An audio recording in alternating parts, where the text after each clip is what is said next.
Yo, what is going on, everybody? I am HoopsandHipHop, and welcome to the 16th episode of the Pokeblock Podcast. And today's actually going to be a special episode because we're not actually going to be talking entirely about Pokemon today. Today, I have decided to kind of switch things up a little bit because earlier in the week we got a Nintendo Direct, but not only did we get a Nintendo Direct, we got a Nintendo Direct with Pokemon information in it, which doesn't really happen as often as you would think, even though Pokemon is a Nintendo franchise. It's only technically 1/3 owned by Nintendo, and so because of that, and because there is the Pokemon Company International that's a thing, they often like to create their own events and kind of have the spotlight to themselves, so you don't always see Pokemon information in directs and Nintendo presentations like this, because the Pokemon Company often do their own thing, but every once in a while it will happen since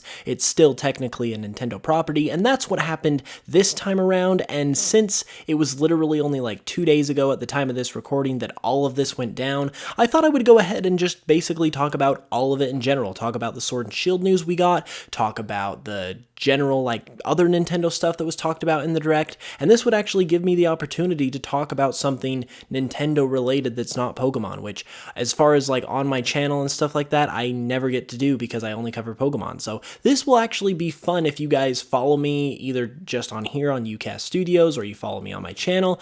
Hopefully this will be fun for you guys to hear my opinions on some other non-Pokemon things.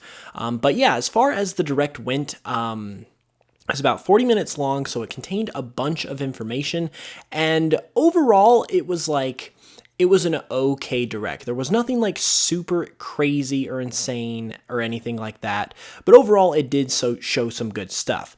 And I would say that, as far as it just being okay, I mean, personally, I wasn't expecting any, knock my socks off type of material because, I wasn't expecting anything just, on, E3 levels of mind-blowing, because we are in September. We're kind of in a weird middle phase where we're approaching the holidays, but we're not quite there yet.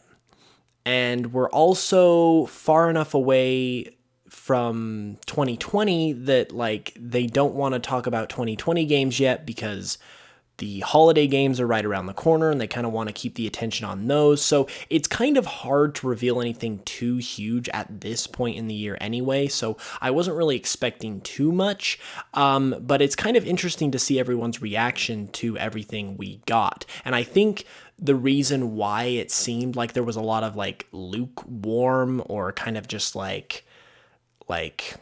don't know, just medium level type of reactions. There wasn't a lot of hype in terms of the overall reception to it. I think that has to do with the fact that a lot of stuff from the Direct was actually leaked. They opened the show with the announcement of Overwatch coming to the Switch, which is a huge deal. That's a great opener, and that would have been something that would have really, really got the hype up. But the thing about that was it was leaked several days before the Direct. It was leaked before the Direct was even announced via Amazon. And so while, yeah, that's really exciting and it's cool to see a big game like Overwatch come to the Switch, the announcement of it, we already knew about it, and so it was hard to get excited. And the same thing happened with Assassin's Creed Black Flag and the other one that goes along with Black Flag. I forget the name of it, but those are being remastered, and those are coming to the Switch now as well, but those were leaked as well, and so everyone already knew about it if you follow Nintendo goings on, like so many of us do. And that was another big announcement because Assassin's Creed is, of course, a big franchise. So it was kind of the thunder was kind of stolen from us a little bit in that respect, and that kind of just for as fun as rumors and leaks and all that kind of stuff is, and don't get me wrong, it's fun to speculate about rumors. It's really fun to kind of break down leaks, quote unquote, and decide if they're real or not. All of that definitely has its own novelty, but when it gets to the point that it's just legitimately spoiling stuff, it's just not worth it. I feel like the people that are spoiling this kind of stuff, whether it's hackers, data miners, people on the inside, like, there comes a point where we kind of just need to, like, leave it alone, let Nintendo do their thing, let them reveal the things when they want to reveal them, and just enjoy the ride. Like, don't be so crazy that we have to, like, kind of almost break the law in a way and, like, find out information about their products before they're ready to reveal it. That's kind of technically breaking the law, even though obviously no one's going to go to jail. And overall, yeah, it just kind of kills the hype. So hopefully, like, I mean, it's kind of a pipe dream for me to hope this, but I dream one day that we will have almost no leaks will happen in the game industry, and we'll be able to just take things as they come, and we'll be able to experience them as Nintendo and as the other game companies have intended, and we'll just be able to enjoy the hype and enjoy the fascination and the magic of it all so much more because of that. And I know that's not going to happen entirely, but I hope that people will kind of just, like, get to the point where we ignore leaks just because of how much they kind of kill the fun in a lot of ways. And to be honest, if leaks are going to stay around, I would almost rather it be nothing but fake leaks. Like obviously fake leaks get written off because so often they are fake, but oftentimes you'll get those leaks that seem pretty legit that are still fake. And that's kind of like the perfect best of both worlds, because you get to talk about leaks, you get to talk about rumors, you get to talk about the hype and, like, speculate whether or not it's real and all this different type of stuff. But then it doesn't actually spoil anything from the real thing because it's not real. But then you kind of get to think about after the fact, oh, wait, what if this was real? Like, I remember with Pokemon specifically during the Sun and Moon days, there was a fake Core leak that came out that it was after they had revealed the name of the game, Sun and Moon, but it was before anything had been revealed about it. There was this fake Core leak. It showed the starters. It showed the trainer characters. The trainers looked older. They kind of had this really cool look to them. The starters were really good. There was a fire bear, a grass like sheep ram, and then a water alligator. Like, they looked so good. But then they ended up not being real. But in that span of time where no one was really sure whether they were real or not, there was a lot of discussion, a lot of speculation, and it brought hype to the games, even though it didn't reveal anything. So if we're going to do leaks in the future, I say we do it that way. Just really good fake leaks that can give us something to get hyped about in relation to the upcoming games without actually revealing anything. But that's my one wish. That's if I could do it my way, that's how I would do it. But moving on with the actual, like, other stuff of the Direct that actually happened, not relating to leaks, we also got some Smash stuff, and this was another big point of the Direct because Smash is Smash. They decided to go ahead and drop Banjo-Kazooie the day of the Direct, which was September 4th, which is freaking awesome. I have not got a chance to play Banjo-Kazooie yet, but it's just such a classic character, and it's awesome to see it come back home to a Nintendo console, and it's just such a happy time for longtime Nintendo fans that actually played Banjo-Kazooie when it was on the Nintendo 64. But the one thing that was kind of, like, very, very trolly about that whole situation is during the Banjo-Kazooie gameplay showcase that Sakurai himself was doing, he low-key trolled everyone by at some point in the presentation, he was like, and if you want to play Banjo-Kazooie, you can do so on your Xbox. And it kind of was, like, built up as if he was going to, like, announce, like, Banjo-Kazooie and Banjo-Tooie coming to the Switch or something like that. But then he just, like, went ahead and dropped that Xbox plug on us, which, I mean, it is technically Xbox's character, but I mean, I'm pretty sure the people at Microsoft know that Nintendo is Banjo's home. So that was a little sneaky by Sakurai, but other than that, phenomenal to see Banjo coming back. And then we also got the reveal of the fourth character that's going to be coming. later this year in November as part of the 5 DLC characters, and that would be Terry Bogard from Fatal Fury. And once again, this is another thing that was leaked. It was leaked like a week or two before the Direct that it was most likely going to be an SNK character, who are the developers or publishers of Fatal Fury, I believe. So once again, just kind of killed the excitement of that.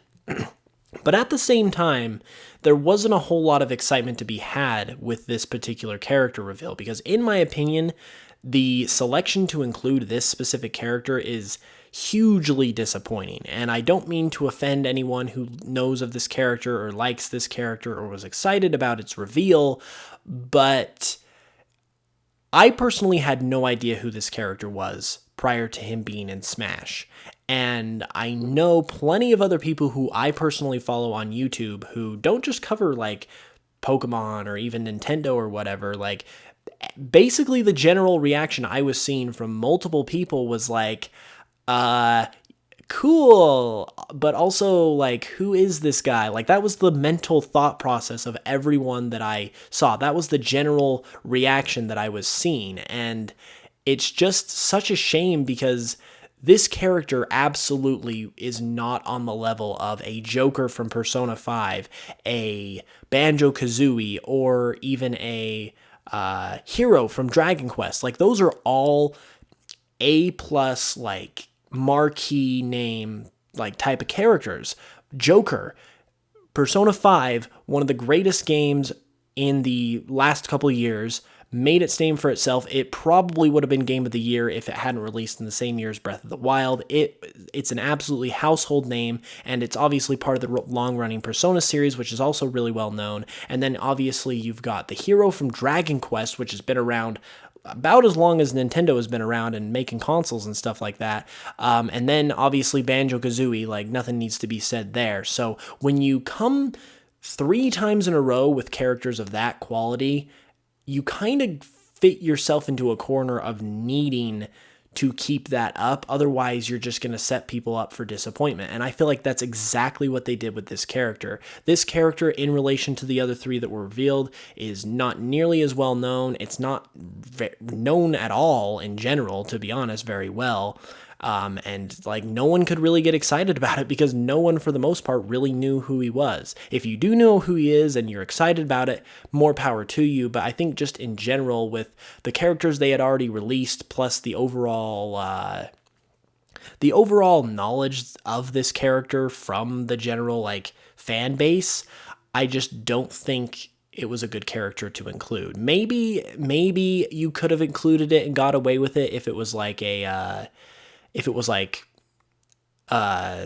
non-DLC character that was included in the game, because every once in a while they'll include those random characters that no one really knows about, and then we learn to love them and stuff like that. But when it comes to DLC characters, people expect a lot, especially with how they've been going lately. So overall, I was definitely disappointed with that reveal, but then they immediately redeemed themselves by announcing that there's going to be more than just the 5 fighters. So we're currently on 4 fighters that we know of. So we have 1 more from the initial one, plus there's going to be more as well, which is awesome.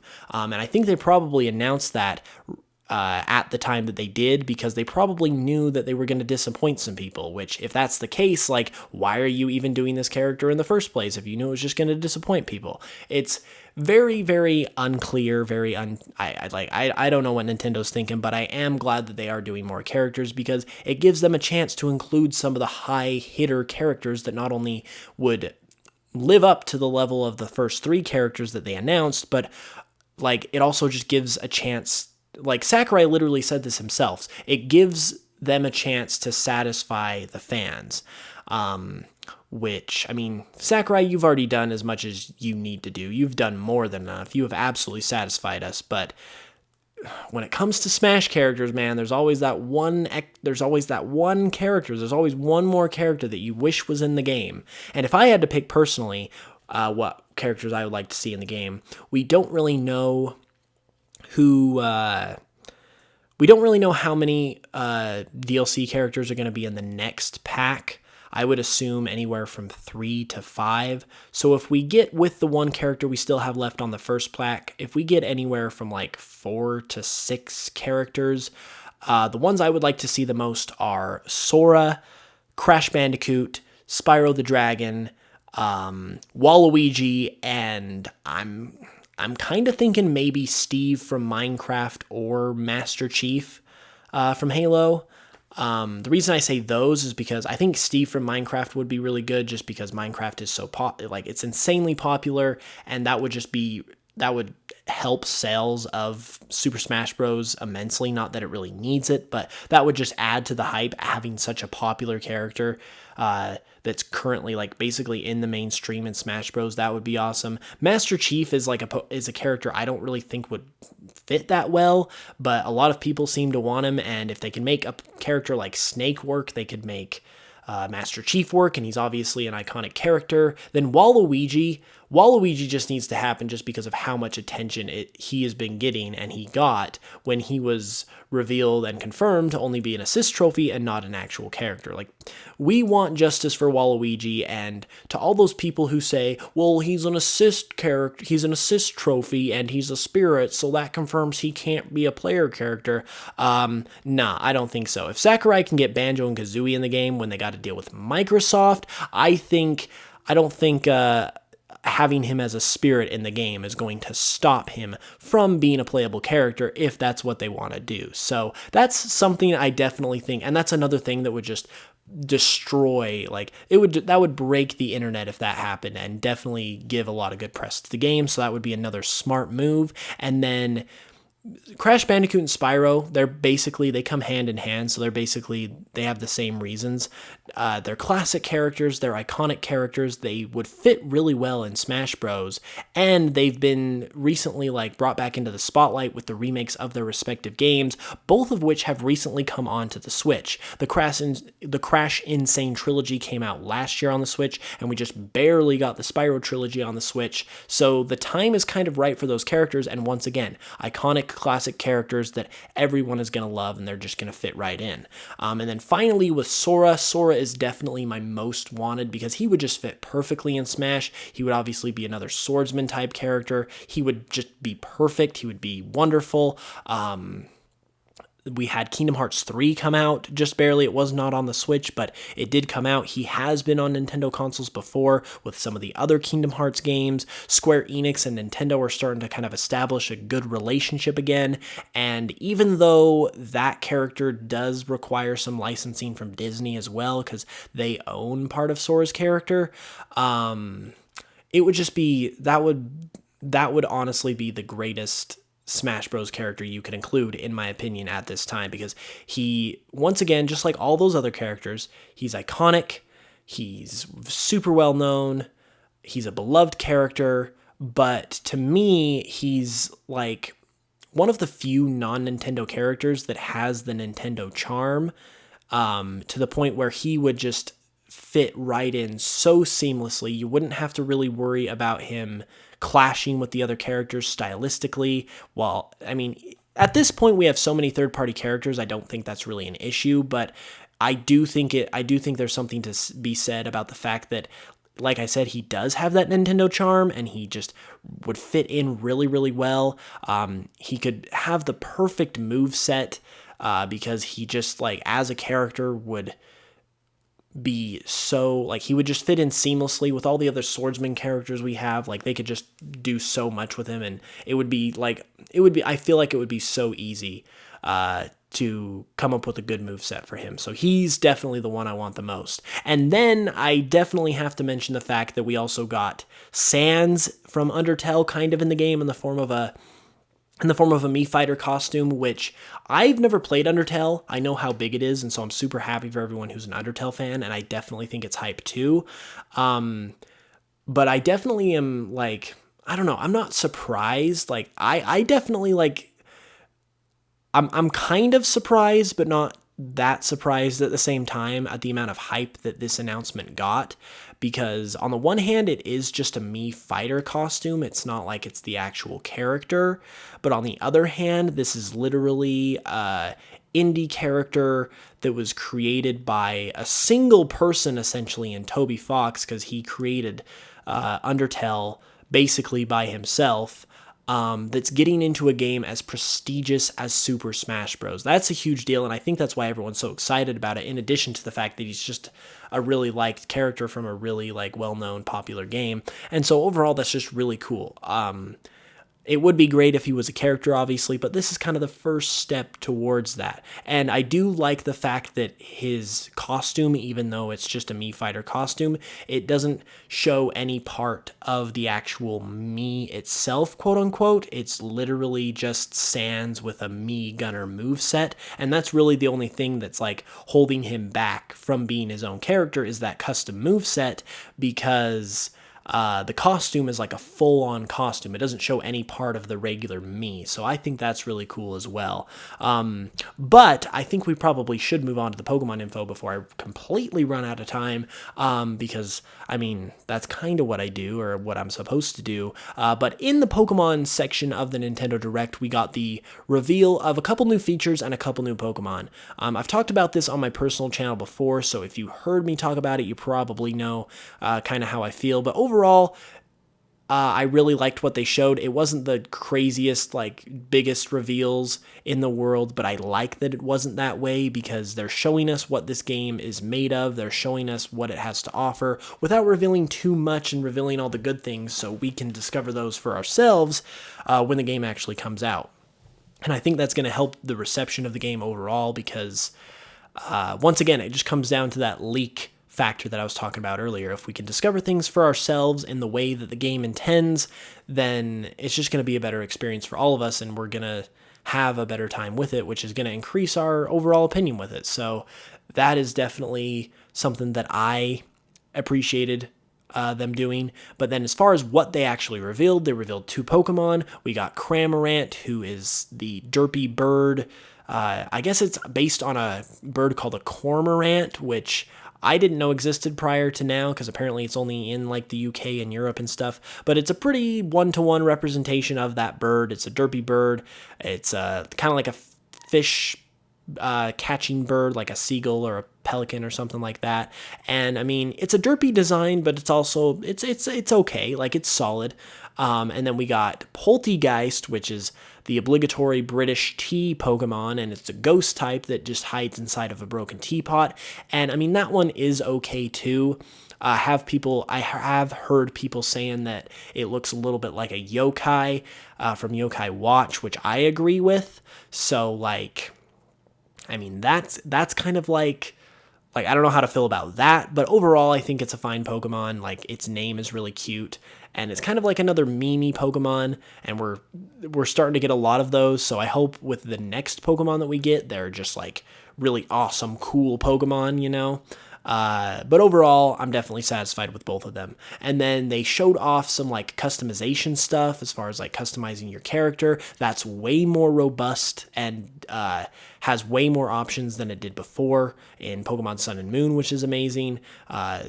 They added way more options for hairstyles and clothes and stuff like that, and they actually gave you the ability to preview the hairstyles before you chose them and paid for them, which inexplicably was not a thing in Sun and Moon, so I'm really happy about that. And then they also talked about Pokemon Camp, which is the Pokemon and Me feature, and it's basically the same thing as the customization. It's just this time around, it's the same thing, but with way more options. It's a way deeper, just, I don't know, jam-packed version, I guess you could say, of Pokemon and Me and Pokemon Refresh, because you can have multiple Pokemon out at a time. You can actually play games with them and play fetch with them and stuff, and throw balls at them and stuff, and just there's way more things you can do than just pet the Pokemon and feed them. And it also looks so clean graphically. It looks so good. The more I see on this game, the more people need to be quiet about the graphics are bad, because they looked clean as all get out in the Pokemon Camp section, and I am so excited about that. And I think they're only going to look even better when you have it on your own TV in the comfort of your own home. So I'm super, super, super pumped about that. They also revealed this thing called League Cards, which is, I mean, it's a smaller feature, so I won't spend too much time talking about it, but it was basically like, they're basically like trading cards, but for Pokemon trainers, kind of like how you have like baseball cards or something like that, which that's really cool. And you can also customize your own for online battles, which once again, it's not a thing they had to do, but they did. So it's just a nice extra little feature that they threw in there. Then as far as like the other stuff in the Direct, I wanted to make sure I covered it. I didn't want to like blow over Pokemon, so hopefully you didn't feel like I like breezed through that too quickly. But since I am getting the chance, I'm giving myself the chance, I guess I should say, to talk about other stuff, I want to make sure I talk about all this other stuff while I have the chance. And like I said, if you want to know my more my other thoughts, I guess you could say, about everything that was revealed, you can check it out on my own channel because I did cover it there as well. But as far as the rest of the Direct goes, another thing that's actually related to Pokemon was the reveal, or I guess the formal introduction of Game Freak's other game that they were working on, which was known as Town up until now, but it was officially revealed in this Direct as Little Town Hero.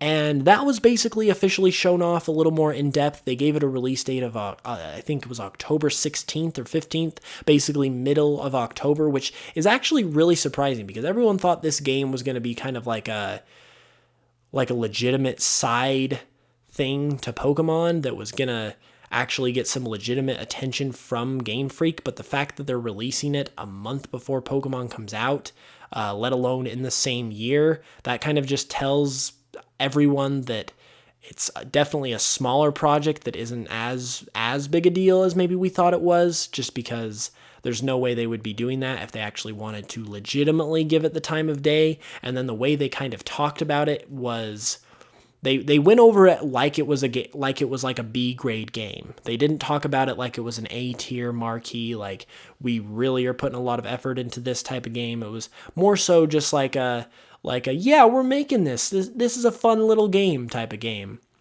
So, I mean, I'm still excited to play it. To me, it like the gameplay does look very similar to Pokemon. It kind of looks like medieval Pokemon, so I'm definitely going to give it a try, because it's also Game Freak, and obviously they make good games. So overall, like, I'm not disappointed by that fact. I'm just a little surprised that they kind of went about releasing this game the way they are, and they kind of have confirmed that it's just not as, like, a big a deal as we thought it was going to be, which is kind of disappointing in a way, but it still looks really good. And yeah, that's pretty much all I have to say about that. And then the final thing, I'm sorry I'm not going to get to everything they talked about in the Direct because there was a lot of stuff. It was a 40-minute Direct. I'm just going to be going over the highlights. But the thing that they left off with was Xenoblade Chronicles Definitive Edition. So basically a remastered version of the original Xenoblade Chronicles, which as like a final game for them to reveal in the Direct, because they always close with like one more thing. It seemed like it was a little bit of a mixed bag as far as like whether or not that was a good enough of a like final like trailer reveal or something like that. But I kind of feel like that might just be because not enough people have played Xenoblade Chronicles, because it was kind of a cult classic on the Wii where it wasn't even technically supposed to come to America, but then because of fan outcry, Nintendo decided to release it, but it was GameStop exclusive in the US, so there was a very limited number of copies, and then everyone who played it, it's like decided it was the best game ever. It eventually got re-released on the 3DS and obviously spanned the Xenoblade franchise with Xenoblade Chronicles X and Xenoblade Chronicles 2. But yeah, I don't think enough people have experienced it to really know how big a deal this is. And apparently, I've only played a little bit of the game, but I do know how quality it is just based on reviews of people I've heard talk about it. Like pretty much everyone I've heard who has played through the whole game has said it's basically like their favorite, like best all-time game ever. So, and that's coming from multiple people, not just like one or two. So I do know the quality of the game. And it also seems like they're actually reintroducing cut content from the original game, because I guess there were sections in the trailer of the definitive version that were actually not accessible in the original. They were in the files in the data, but not accessible in the final game. So basically they're like including cut content from the original in the remastered version, which is an amazing way to do a remake. Like that is something to be hyped for in and of itself. So I definitely think that was a super quality reveal. Like I definitely think I was completely happy and satisfied with that. And like I said, it just like, given that we're in September, there's not a whole lot they can do anyway. They're not going to reveal like the A+ games for 2020 that are going to release in the holiday of next year, because they're trying to focus and like put all the attention on the holiday of this year. For obvious reasons, because we're only like 2 months away from that period of time. So there's not really a whole lot you could reasonably expect from Nintendo in terms of just blowing our socks off, because you gotta consider time, you gotta consider all the other factors that are going on, because yeah, they might be making all these awesome games and you might want them to release all these great games and whatnot, but at the end of the day, they're still a business. They're still just trying to make money, and they've got to do what's in their best interest. And this was kind of a in their best interest type of direct, where they revealed some solid stuff. They revealed like definitely some really cool things to get excited about, but they're not going to give away all their cards for next year, when the biggest point of this year is just right around the corner. So overall, like I said, pretty solid direct. I'm happy with what they revealed. I'm really excited about Sword and Shield. It just keeps getting better and better with each trailer they drop, especially because of the fact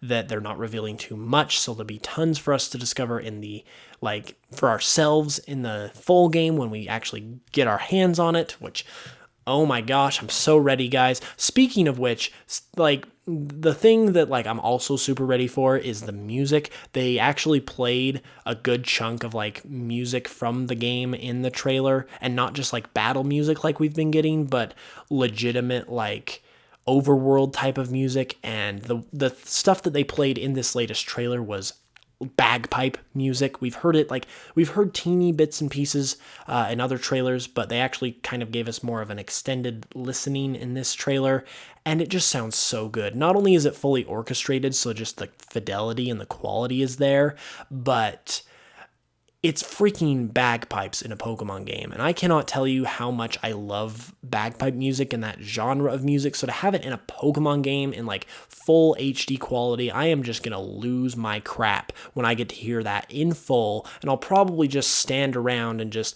listen to it on loop for like a half an hour when I get the game, because like that is a seriously underrated part of the game that's not being talked about enough, and I think that's just gonna add to how much this game is going to be enjoyed when it finally comes out.